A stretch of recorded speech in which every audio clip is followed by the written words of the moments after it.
Saya sarjana politik Universitas Indonesia, tapi kenapa baru sekarang terjun? Karena sekarang saya udah makmur. Alhamdulillah saya udah selesai dengan duniawi. Pertanyaannya, apakah saya menjadi anggota DPR yang vokal apa enggak? Udah dilihat 4 tahun terakhir ini saya belum jadi DPR aja, belum dilantik aja udah vokal kan?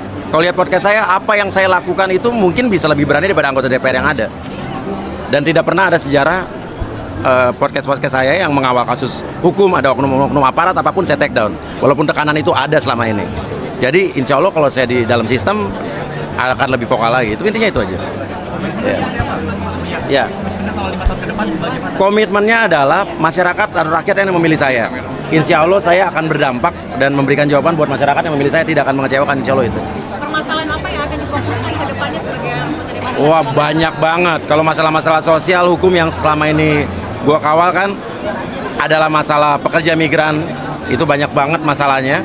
Itu kalau di bidang ketenaga kerjaan.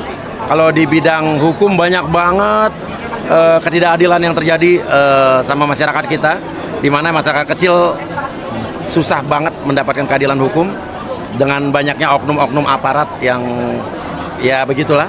Terus kalau masalah kesehatan banyak banget kasus juga, ya BPJS juga yang harus dipikirkan. Kalau masalah pendidikan itu penting banget, apalagi Indonesia Emas 2045 ini harusnya bisa terjadi, apalagi Indonesia diuntungkan dengan bonus demografi tahun 2030 68% usia produktif. Tapi banyak contoh negara gagal yang memanfaatkan bonus demografi seperti Brazil dan Afrika Selatan, karena ya mereka SDM-nya tidak ada matching skill dengan pekerjaan. Jadi pendidikan itu penting, dan saya menyoroti pendidikan di Indonesia ini masih perlu orang-orang yang kompeten, khususnya menterinya. 5 tahun terakhir menurut saya, iya. Komisi berapa berarti? Komisi pendidikan apa BPJS tadi? Kenapa? Mau di komisi berapa berarti? Komisi 3, Komisi saya antara 1, 3, 9 atau 10. Ini kan Iya. gimana cara meyakinkan masyarakat bahwa tidak akan korupsi nantinya sebagai anggota DPR RI? Oke, saya sarjana politik Universitas Indonesia, tapi kenapa baru sekarang terjun? Karena sekarang saya udah makmur. Alhamdulillah saya udah selesai dengan duniawi. Intinya kalau dilihat dari 2021 pas zaman Covid, ya prinsip hidup saya udah berubah. Dan intinya saya pengen bermanfaat buat masyarakat. Intinya itu. Ya susah-susah saya punya nama baik selama ini di dunia entertainment. Nama saya alhamdulillah tidak jelek. Masa saya mesti rusak dengan urusan korupsi? Akan berubah image nggak sebagai Nggak. seorang artis menjadi DPR RI? Saya nggak mau jadi orang yang munafik, sok-sok jadi berubah image DPR harus gimana. Ya udah tetap jadi diri saya sendiri aja. Yang penting kan adalah bukan penampilan, bukan fisik kita di DPR, tapi adalah integritas kita intinya. Intinya itu. Tapi saya juga tidak menyalahkan masyarakat yang skeptis sama artis. Kasih kesempatan dulu buat artis-artis yang terpilih ini untuk menunjukkan kinerjanya. Jangan-jangan artis-artis yang jadi DPR ini justru lebih berdampak dibanding yang bukan artis. Mas, harapannya apa Mas? Kedepannya? Harapannya DPR RI bisa benar-benar lebih mewakili masyarakat lagi. Karena dipilih oleh rakyat ya harus mewakili masyarakat. Ya. Kalau di dapil Mas Yoyo sendiri apa sih yang khusus dapil konser disuarakan oleh rakyat kalau- kemarin dan untuk direalisasikan? Ya dapil gue mau banyak banget gitu kan. Gue tuh kayak 4 tahun terakhir ini kan sosial media gue pengaduan sehari berapa ratus orang yang ngadu. Mau kasus tadi KDRT yang dimana terjadi di mana-mana, tapi banyak orang yang lapor KDRT ke polisi, jarang yang jalan kasusnya. Tapi alhamdulillah yang gue kawal jalan. Banyak kok pelaku KDRT yang dipenjara karena gue kawal. Terus habis itu hak asuh anak, di mana banyak orang tua yang sulit mendapatkan hak asuh anaknya, padahal dia sudah bukan sulit mendapatkan hak asuh. Banyak yang sulit bertemu dengan anaknya, padahal keputusan pengadilan dia udah mendapatkan hak asuh. Itu banyak banget. Terus udah gitu kasus-kasus tenaga kerja pasti. Kalau gue kebanyakan fokusnya pekerja migran, karena gue dapilnya luar negeri juga. Itu undang-undang pekerja migran menurut gue bagus undang-undang, tapi aplikasinya yang belum bagus-bagus banget.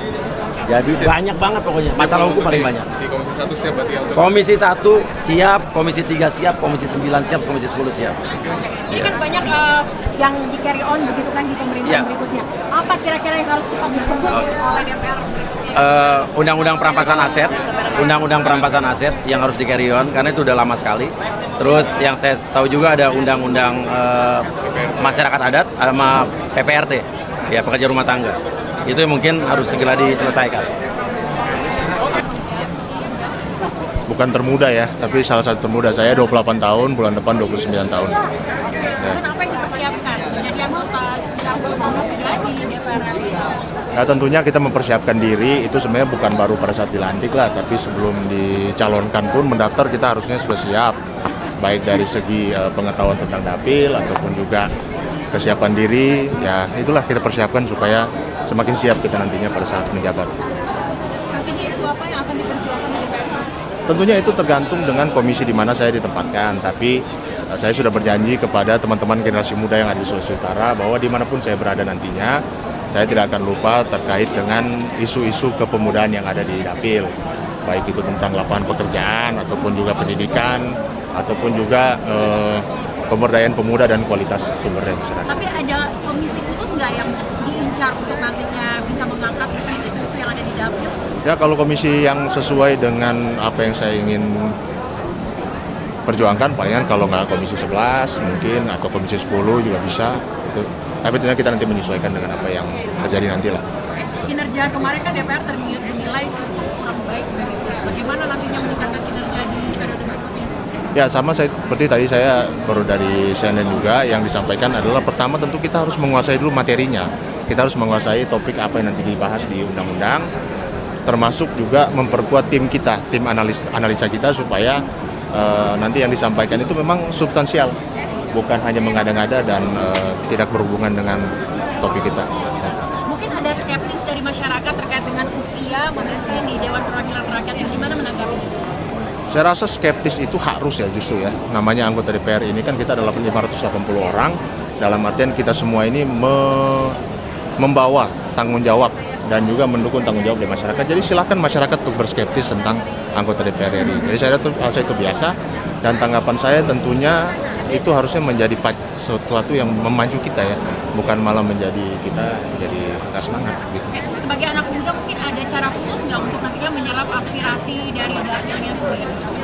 Yang pasti sosial media, karena sosial media ini kan kita tahu di kolom komentar saja itu sudah aspirasi masyarakat. Jadi tentunya saya bukan hanya saya sendiri, tapi tim saya pun akan aktif untuk memantau aspirasi masyarakat lewat sosial media supaya nantinya kita nggak ada yang kita lewatkan lah gitu.